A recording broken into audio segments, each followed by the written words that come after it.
State asida thokliba irang asigi chapchaba waroi shelama purakpa ngamnaba media na peace ki road map ama puthokpiu haina thangmaiban AC ki MLA ke Joykisan appeal tawkre. Wafamasi Major Khulda leiba Manipur Press Club ki building da MLA Joykisan na achangba senfam sing puthoklaga lift system hapnabagi damak yengsinba lakpada phongdokhibani. MLA Joykisan makha taraduna hai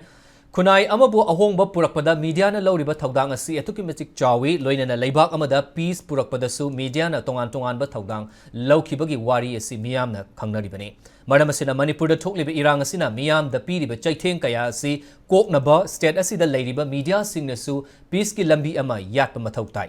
State asida oirakliba fibam asida peace purakpa asi yamna mathau tai masigi damak media gi lamda thabak tawriba singnasu hanadagi hauduna lakliba thaudang hanadagi hauduna lawduna lakliba thaudangdagi ahenba thaudang kharasu makhatana lawbiu haina MLA na appeal tawki